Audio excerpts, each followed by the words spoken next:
WNXX, Jackson, KNXX, Donaldsonville, and WDGL HD2 Baton Rouge. This hour brought to you by Spencer Callahan Injury Lawyers, LA 21-12681. Offices in Baton Rouge. Hanny time.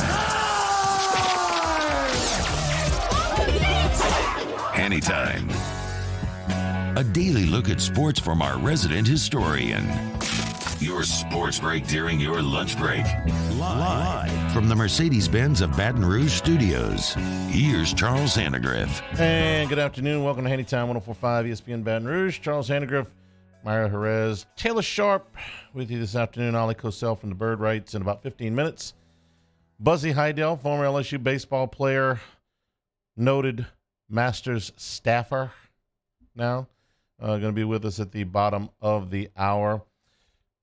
What do you think the conversation is going to be like 50-50 LSU baseball and the Masters, or like 70-30 or 80-10? Or I got to be honest with you, I'm looking forward to the baseball game tonight. This is going to be a terrific series. I think LSU's in really good shape here. But I really want to hear about what went on at the Masters. I wonder where he was when the tree fell. Bottom of the hour with Buzzy Heidel. I don't want to talk about the game all that much. I want to talk about Zion, because Zion is infinitely more interesting and, dare I say, more important in the game. Thunder won 123-118. Pelican season's over. Okay, so I didn't think I could get any more aggravated with the situation yesterday when we saw Zion Williamson go out and basically say, I'll play when I feel like it. But I was wrong, because I was dumb enough to be paying at least some attention to the pregame down at the Blender yesterday, when Zion Williamson, who weighs, I don't know, and I'm starting not to care, put on a show in pregame. I mean a show. Mario, you were there. Where were you when Zion was having his own private dunk contest last night? Honestly, I was eating at the time, but I did see all the videos. That's honest. Okay. I'd probably been right next to you. I mean, Pels put out a really nice pregame spread. I mean, we were there for the playing game last year. Yeah, it was good. They had pulled pork. It was good. Yeah. And I thought to myself, I got mad for a second. I mean, really mad. And then I stopped. Not because it's not worth getting mad about, but because I had to think through this situation, because I thought to myself, there's just no way. There is no way that any human being can be this disrespectful to the people he's close to. And I knew kind of about C.J. McCollum's injury. We've talked about it on the show a little bit. He clarified after the game last night that he needs surgery on his thumb, and needed surgery months ago, but played through it so that the team could get to the playoffs. There's no way that Zion Williamson can look at C.J. McCollum every day, see him playing through pain, and say, I just don't want to play. There's no way he can look at Willie Green, whose job is not on the line right now, but in some fashion, every NBA coach's job is on the line every time they go out there. I mean, not Popovich maybe, but you know what I'm saying, okay? Any NBA coach within reason is one bad year, one bad losing streak away from losing their job. Even if you have good job security, you are always what's next.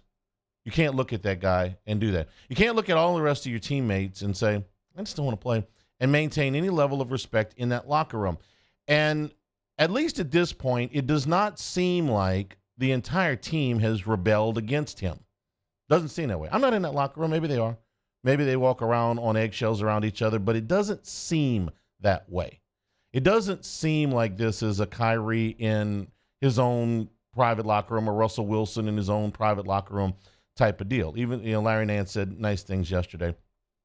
And I started to think about what this could possibly be about.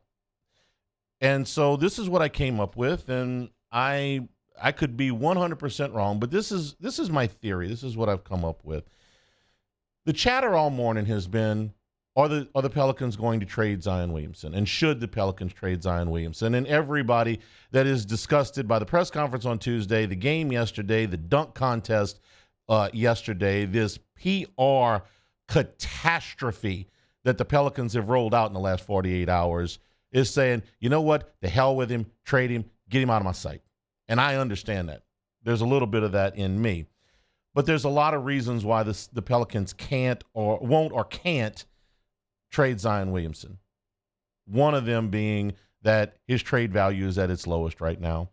Number two, you have to have a trade partner that will give you something of value back for him. And ascertaining Zion Williamson's exact value right now is pretty tough. He hasn't, at least to this point, asked for a trade.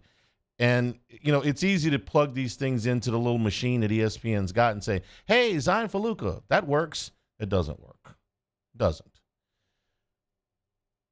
So when they talk about trading Zion Williamson, they start to get into his contract, and you start to get a few more of the details. When he signed this extension, which he's going into the extension 5 years, so you've got him under control, we knew that there were clauses in the contract designed to protect the organization, weight clauses and games clauses. We got a little bit more detail, and nobody wants to read these contracts. I mean, it's boring, it's legalese, but we got a little bit more detail on these in the last, since the game ended. There are 7 distinct weigh-in times that Zion Williamson has to weigh in, and there is a weight plus body mass index threshold that he has to meet. There are 6 games played mandates in this thing for him to get all of his money. There's a misconception that Zion's contract is 100% guaranteed. That's not entirely true. He is going to be a max guy next year, and a lot of this money is guaranteed, but not all of it. After the second year, the Pelicans, if he does decide to weigh 400 pounds and play no games, there are some protections written in to the contract. Actually, this increases his trade value, even with him not playing right now, if you trust him moving forward. So this is what I came up with, is that Zion Williamson actually wants to play and thinks that he can play. And the organization is saying, no, you can't. You have a weight limit to get to, because we feel like if we put you out there at 300 and whatever pounds, you getting hurt is an inevitability. And I would understand that from the organization standpoint. And what Williamson, who has been healed from the hamstring injury for I don't know how long, 1 week, 2 weeks, 3 weeks, whatever, is saying, I don't need to be at your prescribed weight to play. Let me show you. I'm going to go out and embarrass the hell out of this organization, which is what he did last night. I'm going to go out and embarrass the hell out of David Griffin and Trajan Langdon and the rest of the front office by showing you, yes, I can in fact play. But you guys won't let me. Now, I could be wrong. He could be just brazen enough to say, I can play. Anybody who wants to come in and watch pregame warmups can watch me play, but I'm not going to play because I'm just that selfish. The mental health thing has gotten some run, and nobody is ever going to criticize somebody for going through a mental health crisis. COVID taught us that. If you went through COVID and you or somebody very close to you did not have at least some mental health afflictions, okay, whether it be the fear of what the disease was itself or the isolation or the financial problems, look, it affected everybody. So nobody wants to say that mental health is not anything.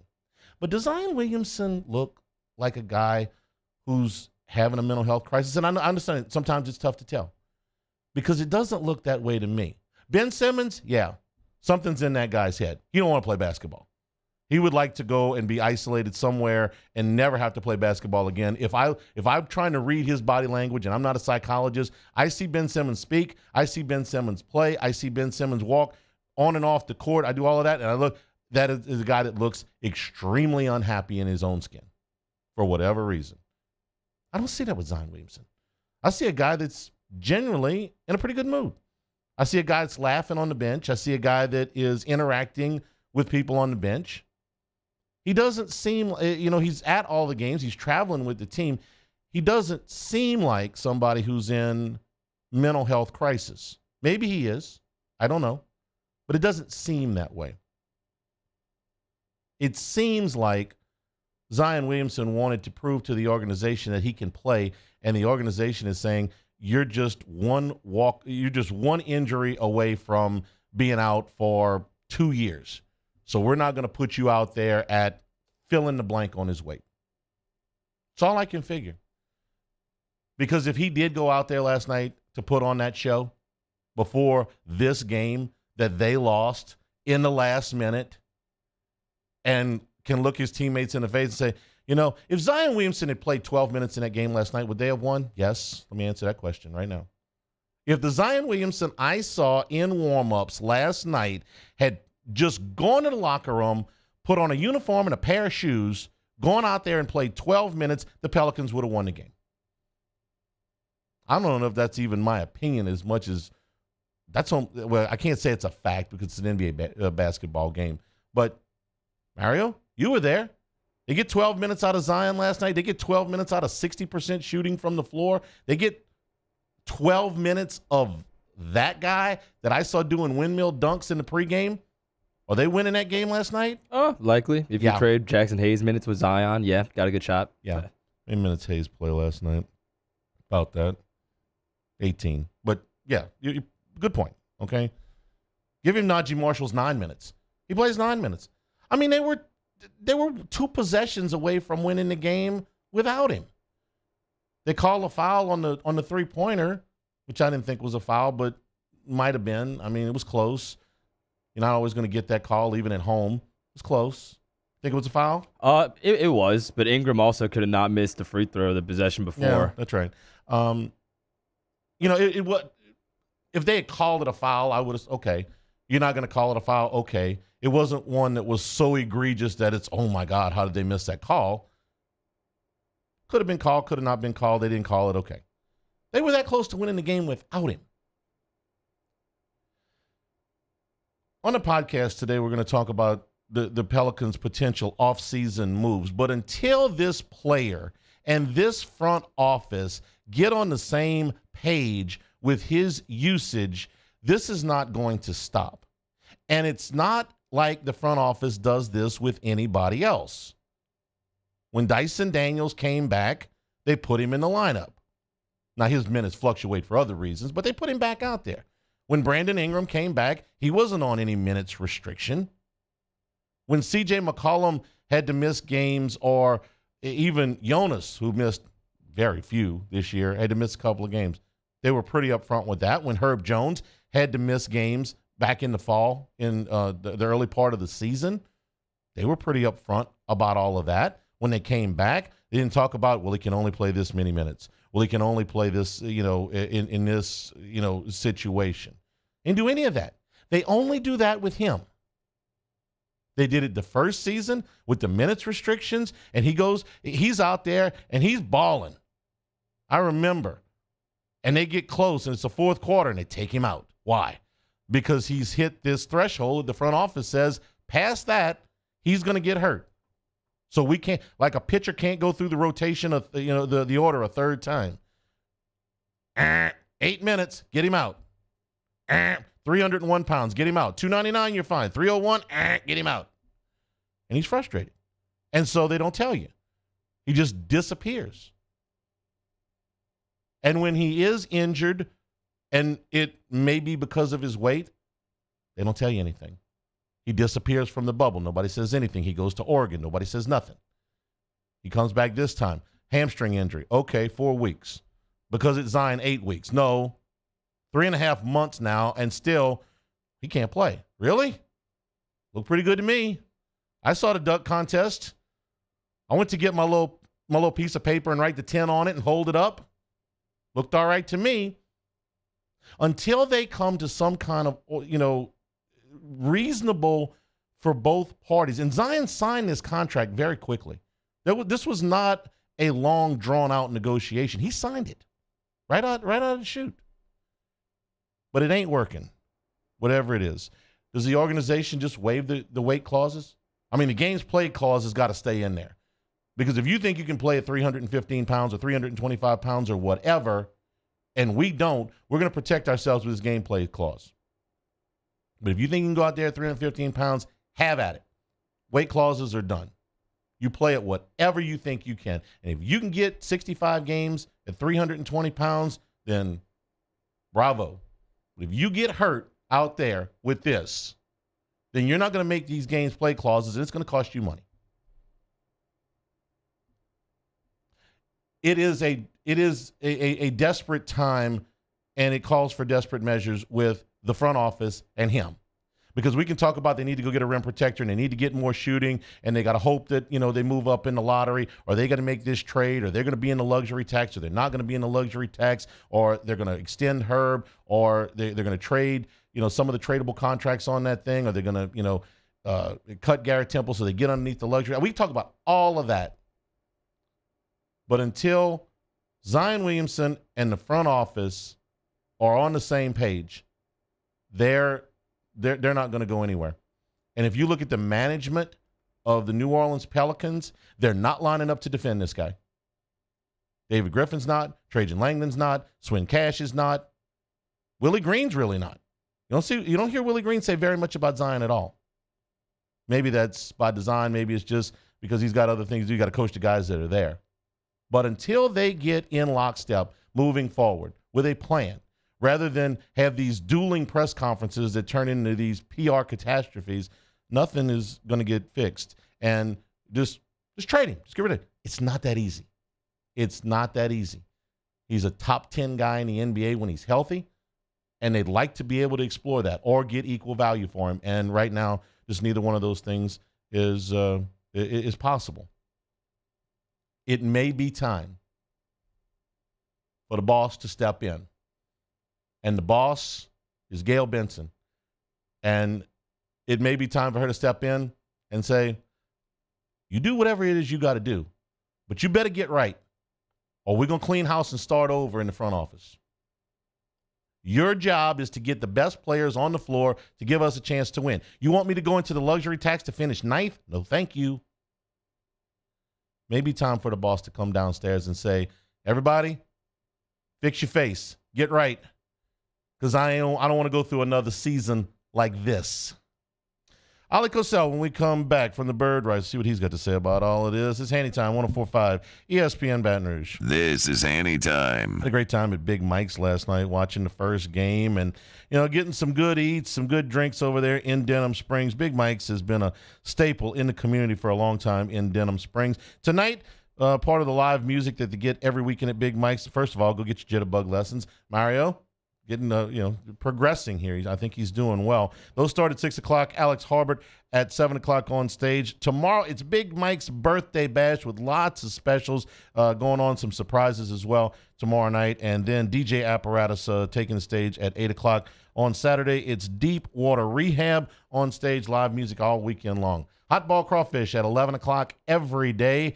Coming out at Big Mike's. Ball shrimp, all you can eat on Monday nights from 5 until close. Happy hour drink prices from 3 until 7, Monday through Friday, and all day on Sunday. Off-site catering is available, and private events are encouraged there. Multiple size party rooms available for you to check out. Big Mike's on Aspen in Denham Springs were kind of a big deal. In times of need, get a full list of phone numbers, websites, and other important emergency information on the Demco Stormwatch page at 1045ESPN.com. Each year, Guarantee Media hosts a radiothon to benefit Dreams Come True, the local organization that grants dreams to Louisiana kids suffering life-threatening illnesses and their families. We've interviewed these incredible kids, and their stories warm our hearts. And none of it would be possible without your help. So we're asking for your support in our effort to making more dreams come true. Each year, our Dreams Come True radiothon is powered by the Baton Rouge Clinic. Visit GuaranteeMedia.com to pledge your support today, and thank you. Gulf Coast Office Products is a nationally recognized Savin office equipment dealer based right here in Louisiana. Over 100 employees strong, Gulf Coast has the boots on the ground to support all vertical markets, from education, engineering, legal, and finance. With the latest in office technology, from desktop to production segment units, Gulf Coast and Savin have the perfect fit for you. Call 225-756-2644. That's 756-2644 for Gulf Coast Office Products.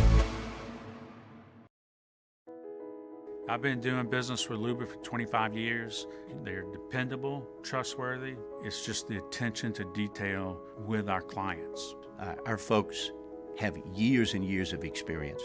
They're highly trained professionals. But many companies have that asset, What I'd like to think makes Luba a bit different is that we use those talents in a way that truly is dedicated to serving the needs of the folks who depend on us.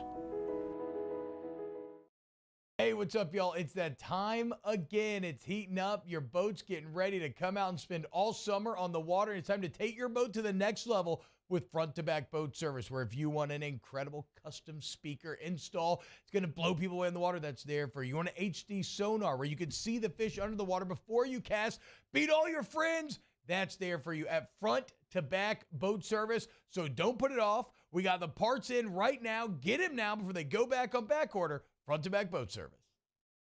Hi, I'm Brandon Landry, founder and CEO of Walk. Hi, my name is Dr. Craig Green. This is Ryan Terrio with HUDCORoofing.com. Hey, it's Matt Moscona. No matter how big your commercial roofing job, HUDCO can help. My patients come to me because they trust that I can get the job done at a high level. Ryan Terrio and Richard Tilley have the same level of trust when it comes to roofing. If you have a roofing issue, call HUDCO Roofing. Give us a call, 364-1007, and we'll come to your house and give you a free inspection.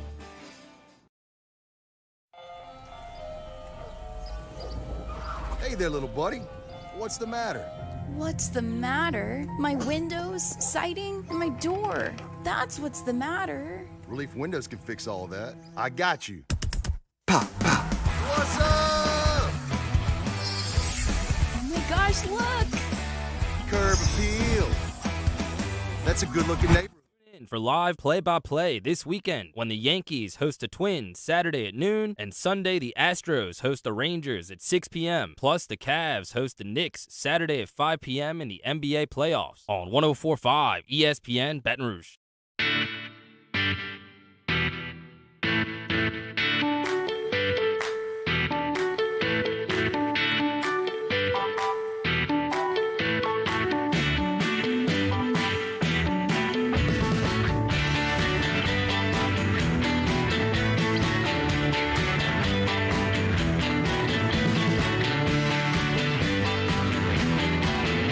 This is Hanny Time with Charles Hannegriff on 104.5 ESPN Baton Rouge. Sox and the Rays are tied at 1 in the bottom of the first inning. The Tampa Rays are going for win number 13 in a row. That would tie a major league record for wins to start a season. 87 Brewers, 82 Braves.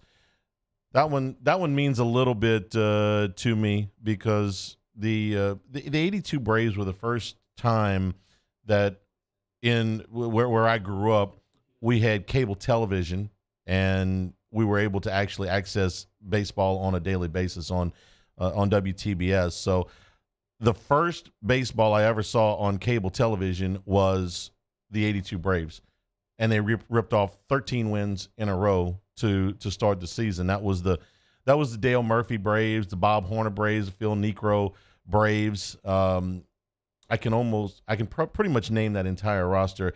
I want to. Joe Torre was the manager of the Braves. That's the record that Tampa is going for today, and and then they're tied at 1 at the end of one inning. Also, the 87 Brewers got 13 in a row. So we got afternoon baseball action. LSU and Kentucky. Tonight we will be at Walk-Ons for Jimmy Ott's Game Time starting at 6 o'clock, LSU and Kentucky. Number one team in the polls, LSU has been all year. Kentucky number one in the RPIs. So their non-conference schedule doesn't look like it's all that impressive, but some of the teams that they have beaten have very high RPIs. The Indiana States, the Southern Illinois, the Elons of the world, Indiana, all of those top 30 RPI teams. So Kentucky number one in the RPIs, if that means anything to you. We're trying to hook up with Ali Cosell. In the meantime, I did want to play this clip from the clip from Willie Green. The injuries, and when people ask about Willie Green and what his, I hate to use the word fault, but I say how much of this is Willie Green's fault. The injuries were a big part of this. This is what Willie Green had to say about the injuries affecting the season. Mario, give me number 7, please. It's difficult for sure. It's difficult when you come in with expectations and you know how good, we all know how good we could be. We just didn't get a chance to see that group on the floor enough to be the team that we know we could be. So it happens. I'm not going to sit up here and, continue to go down that road. It is what it is. I like to highlight the guys that went out and played hard, and we gave ourselves an opportunity in the postseason to advance, and we came up short. That's just the deal. The guys that played and the guys that played hard. I'm not saying Willie Green was perfect this year. You take anybody's 2 best players out for the amount of time and still have a winning record and a better record than you had a year ago. Willie Green, in my opinion, is not one of the top 5 problems that the Pelicans have right now. Ali Cosell is with the Bird Rights, and he joins us right now. Ali, good afternoon. How are you? I'm doing well. A little disappointed the season ended a little prematurely for pretty much everybody, but otherwise, not bad. Yeah, last night wasn't anything that anybody wanted, and we could talk about the game, Ali, but to me that's water under the bridge, and I want to see what your thoughts are about how this organization moves forward, because the last 2 days have been bizarre, disappointing, a PR catastrophe, whatever you want to call it, in regards to Zion Williamson's meeting with the media and then going out and, having that dunk contest with himself in pregame last night, but still not suiting up. And there just seems to be a massive disconnect between the player and the organization. What's your read on where they are and where they're going? Yeah, that surprised everybody in the gym. Nobody expected for him to come out and do that. Normally, he's just been shooting around just a little bit. But, yeah, like you said, I think he got up about 8 to 10 dunks or something like that, even a windmill. And for somebody that's not playing and wants to feel like Zion, kind of looked like Zion out there to me, right? So you have to wonder what is kind of going on behind the scenes. And I know there's been some rumors now floating around. That's, again, almost a battle of wills between the Pelicans organization and Zion, and specifically his people, right? The people closest to him, his family. And it honestly doesn't bode well, right? We thought we had pushed all this under the bridge a year ago, right? Last summer. Zion came out, said all the right things, looked in great shape, showed up on media day looking like he was ready for the season to take his career seriously. But obviously it doesn't look like that's happened. And so it's almost like they're back to square one. And so you've got to figure that out. It feels like the veterans, Charles, have not helped this organization, specifically the Zion problem. And I'm referring to CJ, Larry Nance, because at first I know their voices were being heard. Now I'm not so sure, considering what you just mentioned, what we just saw last night. When you say their voices are not being heard, what are they saying? Well, for instance, in CJ's interview last night, he really talked about, which, of course, everybody understands, the biggest priority is having everybody healthy. And he went to basically elaborate on that, basically saying, look, everybody's got to go out there and be on the floor at the same time. And he didn't necessarily just say, well, if you can play, you can play. It sounded like he wanted some people to start playing through certain things. His words just really connotated, look, CJ played 75 games. He not only had a busted finger, we learned, which we knew actually, but also a bad shoulder that he's been playing on for the last couple of weeks. So despite all his ailments, he basically gutted it out, was out there. Same thing with Larry largely. He hasn't been right for the last 2 months or so, and he largely played in every single game over that stretch. But there's certain other guys that you could say, honestly, this season have not. And so that's kind of the lesson. I feel like there's honestly a kind of not, I don't want to say a division, but it's clear how some of the players in the locker room feel about what should be done moving forward, how basketball has to become the priority, right? Even if you're not 100% healthy. But if you have also any kind of baggage, you've got to push everything aside and make it about the team. And obviously it wasn't this year. Do you think that this is just my theory, and since they're not going to tell us, we're left to speculate, that the team is saying there are certain benchmarks in regards to your weight that you have to make before we put you out on the floor? And forget the hamstring, okay? I get that was an injury, but it seems like that is in the rearview mirror. If they're saying you have to be at a certain weight before we put you on the floor, and he's saying, no, I can play above that weight, and they're saying, you're not going out there until you get to this weight, and he says, you know what, I'm going to go out and embarrass you guys. I'm going to show you that I can play at whatever his weight is right now, and does that before a playing game when he knows the world is watching. And that's his counter move to the front office saying, until you get in better shape, we're not going to put you on the floor. And he's saying, you know what? I don't need to be at that weight that you say I need to be at. I can play at this. I think there's honestly some truth to that, Charles. The Pelicans supposedly, through the grapevine, cleared him, essentially, right, to play. And now the hesitation all came on his side, his camp. And, of course, you take everything that he says the other day to us about, look, I need to feel like Zion, because let's face it, a lot of players are hesitant, especially with certain injuries that can, crop back up, where there's a high likelihood of some kind of setback. So that was understandable, but for him to come out and then, just like you said, put on that dunk display, that kind of threw all that into the mud. And honestly didn't make any sense. So for Zion, there's no doubt in my mind that he is, Charles, there's some kind of games being played. Let's put it like this. And we saw it last year, and we know how his father-in-law kind of likes to dictate. I think what they're having the biggest problem with is just exactly that. It's the weight clause. But here's the issue. They signed a 5-year contract with that stipulation. They didn't have to sign it. So the Pelicans have a right to not only ask his weight, weigh him, but also make sure that it lines up with their metrics and performance evaluations to where he's not going to be at a high risk of injury. Because let's face it, this guy's always getting injured. So they're just trying to do their due diligence and keeping him out there for as many games as possible. And with Zion not sounding like being a willing participant in all of this, that's a problem. Ollie, there was a time where this organization was run basically out of the football office. That's no longer the case. Right. This organization is layered with basketball people. David Griffin, Trajan Langdon, Swin Cash, Willie Green, Teresa Weatherspoon, Fred Vincent. I mean, these are Corey Brewer. These are basketball lifers, every one of them. I don't see them lining up to defend this guy. Maybe they are behind the scenes, but if they thought that, hey, everything is okay with Zion, we're not doing right, I think at least some of them would say something. Even that clip we played from Willie Green, it's like, man, I'm going with the guys that are here. It doesn't seem like all these basketball lifers are saying, you know what, Zion's right and we're wrong. I agree with you. Absolutely nobody's vouching for him. And the people that should vouch for him the most are the team's veterans. That's how it typically goes.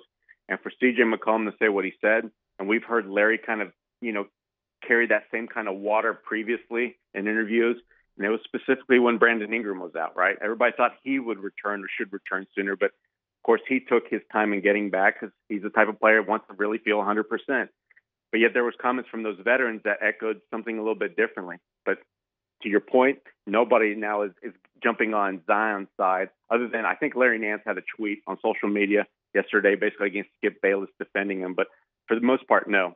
I just feel like, yeah, the divide is between, honestly, Zion and pretty much the organization, and it's not, hey, Zion's right here. I apologize for asking this final question, which could go on for an entire show or shows, but in the interest of, we've got a time constraint here. How realistic is exploring a trade for Zion Williamson? I think it's extremely low. Pelicans have him under contract, which is going to be starting next season, that new contract for 5 years. On top of that, they could cancel it at any time, right? So, I mean, if he's not meeting the weight clauses, if he's failing whatever else is in that contract, well, then suddenly he's not going to get paid that $200 million, and he's going to have to fetch something else. And right now, he's proven to every single NBA team that he can't stay healthy and he can't be trusted. Because there's legitimate questions on whether you can even build around a player like that. If he's only going to be available for 30% of your games, what are we really doing here? So, no, I'm not too worried about anything like that. And look, the Pelicans also understand that this is honestly a good kid who is a top 5 talent in the league. Those don't come around often, and you don't know when you're going to get your next one. So you do everything you can to try and make it work. And like I said, Zion is tied to this organization for a long time, so there's no pressure there needing to move him. He's 22 years old. There is hope that, at some point the maturity will kick in, but at this point it's hard to see. Ollie, we'll be checking back in with you. I appreciate your time as always. Enjoy a little bit of off time. 1, 2, 3 Cancun. Is that the deal? Yeah, it's going to be 1, 2, 3 dogs because I've been putting them off for weeks. Okay. So I got to take care of them first. I got it. Have a good afternoon, my friend. Thanks for your time. Thanks, Charles. We'll you do the same, buddy. We'll take a break. Ali Cosell from the Bird Rights, terrific site following the New Orleans Pelicans. We'll take a break, come back with Buzzy Heidel. When we return, Hanny Time, 104.5 ESPN Baton Rouge. This is Hanny Time. Infinity of Baton Rouge. You know, we had a terrific experience, and this is just one of many that we've had with Acura and Infinity of Baton Rouge just a little less than 2 months ago, buying another vehicle. Here's what I like about the process. First of all, there's transparency in pricing. There's a huge inventory that they have available to you. So when you go into the certified pre-owned program, which is where we like to shop, you're going to get something that matches the price, the age, the mileage that you want. And then when you get into that program, you're going to get a year of prepaid maintenance. You're going to get a courtesy car when your car goes in to be serviced. You're going to get roadside assistance. All of those things come inclusive after they've taken that vehicle and put it through such a rigorous inspection that it is going to meet such a code that you're going to get a 100,000-mile powertrain warranty. Right now, Infinity buying your vehicles right off the street and get a quote in less than 15 minutes. Buy it for cash, trade it on another vehicle, or just get the information. All part of the service on Airline Highway at Acura and Infinity of Baton Rouge. Our listeners fire up their opinions on the jimsfirearms.net hotline at 499-1045. Keep listening for your next chance to shoot us your thoughts with the jimsfirearms.net hotline on 1045 ESPN Baton Rouge.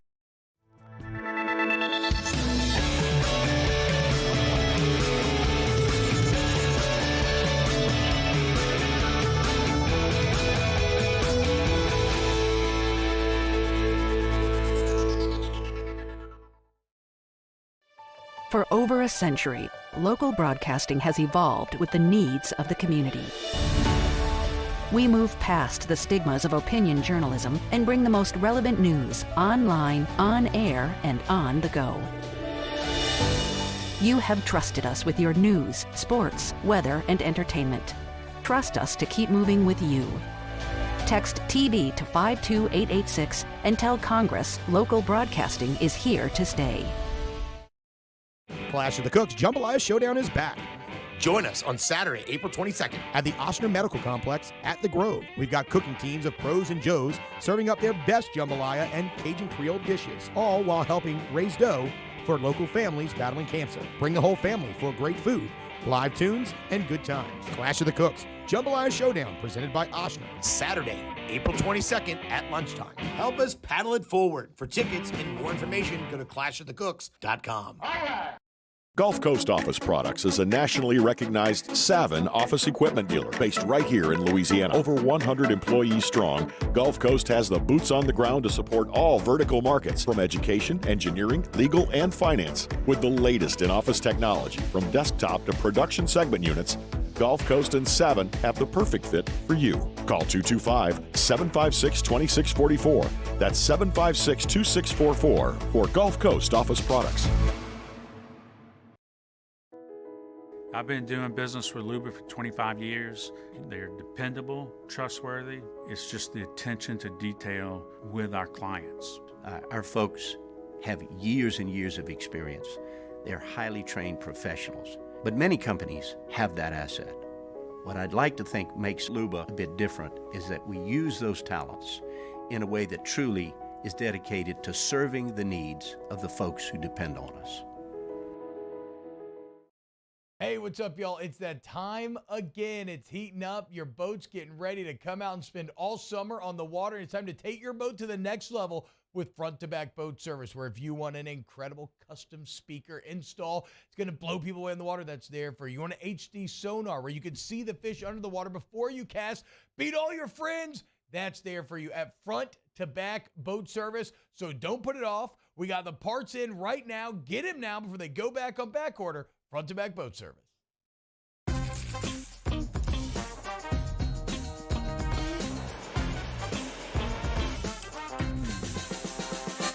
Up on Friday's OTB, Mario Jerez is in as he recaps Game 1 of LSU Kentucky, plus gives you his final breakdown of the Pelican season and what's coming up over the weekend. Friday, 7 to 10 a.m. off the bench, 104.5 ESPN.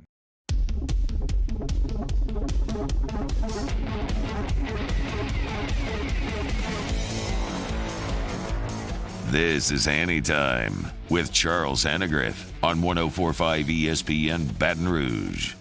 Always get the show on demand, 1045ESPN.com. Joining us right now, former LSU baseball player and now Masters staffer, Buzzy Hydell. Buzz, how you doing, man? Doing good, Charlie. Good to be on the show with you. If you could refer to us as gallery guards, I'd really appreciate that, Charlie. Gallery guards. Okay, I will refer to. Listen, I know the Masters is big on the colloquial, so I want to adhere to that. What is okay? This sounds like the coolest part-time, side gig in the world for those of us that love golf and love the Masters. So tell me, is it as cool as it sounds, and what exactly do you do as a gallery guard at Augusta?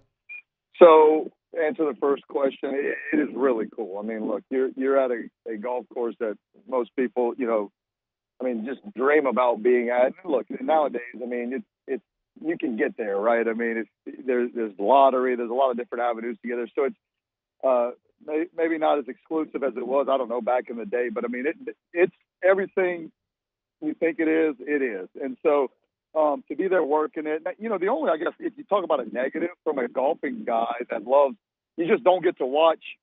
I'm only on one hole. I'm on number 10, and I only watched that hole for the whole week. So I guess that's the only negative is you'd like to be, perched up somewhere or be a patron where you could walk around and see every golf shot and see all the, the leaders and all that on every hole. But yeah, it's everything you dream of, honestly, Charlie. I mean, you're there from Monday to Sunday. It's a long week. And when you get the weather that we got, really the last couple of years, last year, Saturday was, I told people, was as miserable as I've ever been on a golf course. Last year, I'm talking about, on a Saturday. It was windy and freezing cold. And that was until this past Saturday at Augusta when it was the same temperatures and same wind, except the rain was all day. So it was very tough conditions and tough conditions to work. And I'm getting better at this, Charlie. I'm going to, at some point, I'll realize that I've got to pack more clothes, more warm clothes, and rain protective gear. I'll learn that at some point, but 3 years in, I've not learned it yet. Where are you positioned on the 10th hole, and what do you do all day? Yeah, so the 10th hole, it's kind of, think of it as every hole has their own army of guys, if you will. So you've got kind of a supervisor, and, I'm on 10. Mike Hollander, who's a former LSU baseball player and obviously a dear friend of mine who helped me get on this, was he's on number 1. So his hole is number 1. I'm number 10, and I'm up and down. I mean, like one day, the first day I may be at the tee box, working, making sure that the crowd, we create lanes for players to get from 9 tee box or 9 green to 10 tee box. Just making sure everybody's kind of still and quiet while the guys tee off. And then, one day I may be on right fairway where, if everybody remembers Bubba Watson's shot, and of course I wasn't working that time. That was over 10 years ago. But when Bubba Watson hit his shot down right of the fairway, of course, if I was working at the time, I would be part of the gallery guard that creates the lane where Bubba, can get there and have a free swing and keep the crowd away. So, and then of course there's some times where you have the green. Balls sometimes go into the gallery at the green, and you got to pull ropes or drop something there where the players can get through. And so just up and down 10 green. I can be at the tee box, I can be in the fairway, right or left, or I can be up at the green. And it's basically keeping the patrons, off of the ball so the player can get to the ball, and keeping them somewhat quiet. Which, I mean, look, you're at the greatest tournament in the world where people know the rules, and that you can't act up. So it's not. I mean, it's like the easiest job in the world, honestly. I mean, people are very nice. People are not going to do anything crazy. It's not like the Waste Management Open where they encourage kind of the antics and all that. I'm going to that. I am going to that. That is a bucket list thing for me. Look, that works for them, and I don't have anything. But the Masters is just a different deal. It's a tradition that you just don't do all that. And so again, the patrons, that's the least of the worries for us. It's just mainly making sure a golfer can get to his golf ball and hit the golf shot with anybody interfered with. Do you have to treat the golfers and the caddies like the King of England, like speak only when spoken to, or do they is there a little bit of banter, or do you just have to stand there and, no eye contact, don't speak to them, just, stay out of their way? Yeah, you you do. And funny story. This last time, and this last event, Masters, or last year, I should say. Billy Horschel hits the ball left. Okay, look, I kind of I've liked Billy Horschel all my life. Hit the ball left in left of 10 is no good. I mean, you know it over the years. Rory McIlroy went there. You go left, that's bogey at best, possibly even double bogey. So he hits the ball left. I'm actually working the left fairway that day. I go in there, and I've been fighting a little something, Charlie, a little sinusy ear infection. I don't know what it is, but I'm fighting something. It's not COVID. It's not COVID, but it's something. I go in there, and apparently Billy Horschel, asked me more than once to drop the ropes, which I did not hear. And he gave me a little, he's like, how many times I got to ask you to drop the rope? I'm like, Jesus, Billy, this is a volunteer job. I didn't hear you, man. I didn't hit it left in the woods. You did. Just, maybe ask a little nicer. But no, you do. You kind of just let them do their thing, try to be professional. And, I get it. It's the Masters. He hit a ball left. He wasn't happy with himself. And so, you're just not happy. You're just trying to finish the hole. But no, you definitely kind of stay in your lane and just try to get through the week, really. He's blaming the gallery guard. How dare he? Come on, man. Well, I don't know if he was blaming me, but I guess I needed to open my ears more a little bit. But again, there were some things going on. The right ear it's just a little stuffy right now. That's all. All right, and so for your labor on this thing, you get to play around at the course, which you've done twice now, I think. Twice. This will be my third time coming up. Yeah. All right, because I lost $20 to you the first time you went out there and broke par and shot par, and so I had to cough up $20. What did you shoot last year, and when you get to go back and play? So last year, course bit me a little more. The past year, I broke 80. I shot 78. But the course, the first year was a little bit of that, and I hate to admit this because look, I had multiple guys watch me shoot 72, so they can attest to it. But it was a lot of long putts. I mean, I'm talking about a lot of things that went in the hole that I'm not saying they shouldn't have went in the hole. I'm just saying that you got lucky. I could putt those putts a lot, and I mean it was like more than one or two. It was like 4 of them. I can count right now on my head. So. Bottom line is I shot 72, but I think it was a little bit of a just first time. You got lucky. It's okay. It's okay. We know you're a good golfer. You got a little bit lucky that day, right? I don't know that that's the word I would use, Charlie. I hope maybe we can bleep this out, Mario, on the other end if this is delayed enough. But no, bottom line is the balls went in the hole when they probably shouldn't. Okay, I'm not gonna say I got lucky because I definitely hit the putt like I wanted to, but. The second year, I shot 78. And again, the course bit me a little bit. Like I tripled 14, where everybody's like, 14. I mean, there's nothing that can get in trouble. But, they put the pin on the top ridge and they do some different things. And, I didn't make as many birdies, but I kind of scrambled more. I got up and down more out of the bunker, some things like that. So I went 72, 78. I have birdied 2 both times. So two's my number. 2's kind of my lucky number. I mean, that's what I played with at LSU. So I'm going to go with if you're a betting man, bet on I'm going to birdie 2 this year. But we go back on end of May. We're going to play a Wednesday round this time. It's like May, 22nd, 23rd, 24th, something like that. And I'm really looking forward to it. And that's kind of the payment for doing, for volunteering all week. And is you get to go back and play it. And the funny thing is, everybody's like, man, it's got to be the greatest thing in the world, and it is. But it looks nothing. Of course. They've got everything down, Charlie. I mean, like nothing Masters is up. They've got no signs. They've got no scoreboard, no towers, no anything. So it's definitely a different feel when you walk in Augusta National and the Masters is not going on. It's just a it's the greatest golf course. Don't get me wrong, but the feel is not the same because you're walking in and you go and play this great golf course with none of the things that you used to see on TV or while you're at the Masters. So, but definitely an exciting thing and very, very proud to be able to do it, for the last couple of years. I knew I was going to suck up all the time with the Masters. So I got 30 seconds on LSU baseball. What do you think? Yes. I still think they're really good. I don't know if people are like down a little bit from last week. My only concern, Charlie, is I thought they needed to find some guys out of the bullpen, and even the second and third starter. If that's the only question you have, that's it. But with Edwards going down, that's the only thing. They've got to make sure they can fill that void. But offensively, I think Skeens is great.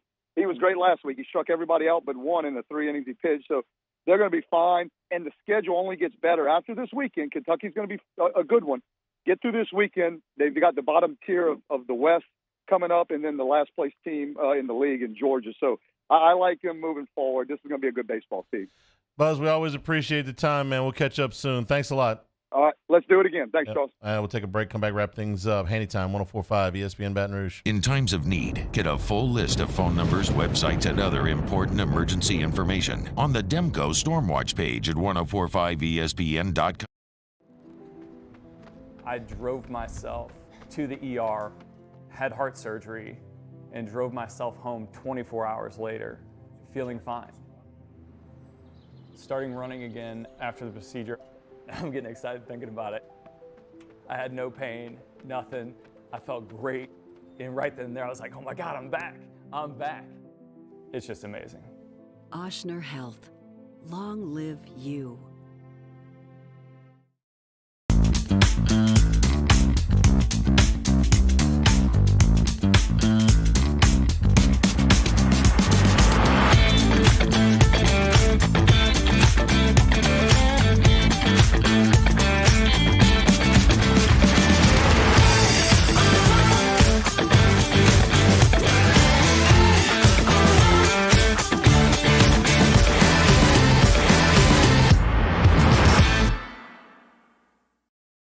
Bayou Ford has $2,000 off MSRP plus 2.9% APR for 84 months on new 22 Ford Expeditions. And all new Bayou Ford vehicles come with a 1 million mile warranty. The crew at Bayou Ford is going to do right by you.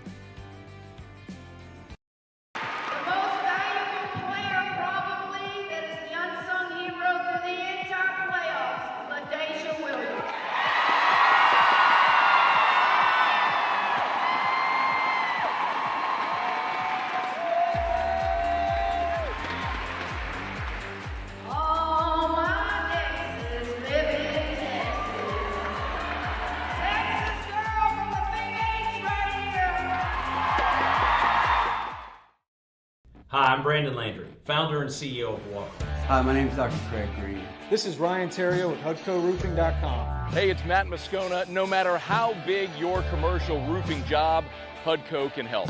My patients come to me because they trust that I can get the job done at a high level. Ryan Terrio and Richard Tilley have the same level of trust when it comes to roofing. If you have a roofing issue, call HUDCO Roofing. Give us a call, 364-1007, and we'll come to your house and give you a free inspection.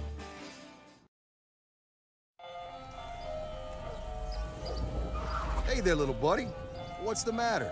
What's the matter? My windows, siding, and my door. That's what's the matter. Relief Windows can fix all of that. I got you. Pop, pop. What's up? Oh my gosh, look! Curb appeal.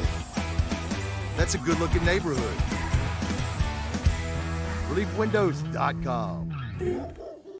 Gulf Coast Office Products is a nationally recognized Savin office equipment dealer based right here in Louisiana. Over 100 employees strong, Gulf Coast has the boots on the ground to support all vertical markets, from education, engineering, legal, and finance. With the latest in office technology, from desktop to production segment units, Gulf Coast and Savin have the perfect fit for you. Call 225-756-2644. That's 756-2644 for Gulf Coast Office Products. I've been doing business with Luba for 25 years. They're dependable, trustworthy. It's just the attention to detail with our clients. Our folks have years and years of experience. They're highly trained professionals, but many companies have that asset. What I'd like to think makes Luba a bit different is that we use those talents in a way that truly is dedicated to serving the needs of the folks who depend on us.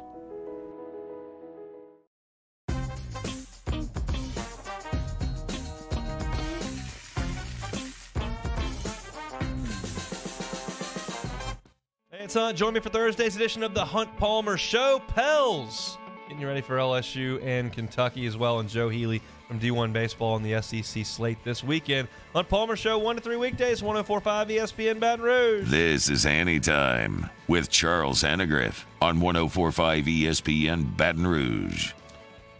Ran over in pretty much every segment today, so we're a little bit squeezed here. Rays and the Sox, Red Sox are tied at 1 in the fourth. Tampa going for a record 13 wins to start the season, and the Washington Commanders are near a sale. Josh Harris, who owns the 76ers and New Jersey Devils, has reached an agreement to buy the Commanders for somewhere in the area of $6 billion. I know how Washington fans feel. There is nothing that quite feels so good as a sports fan when your team gets rid of a lousy owner. When Meekum sold the Saints and Shin sold the Hornets, those were great days. Congratulations, Washington. Can't be any worse than that guy. For Mario and Taylor, I'm Charles Hannegriff saying thank you and good afternoon. Stay tuned for the Hunt Palmer Show on 104.5 ESPN Bet.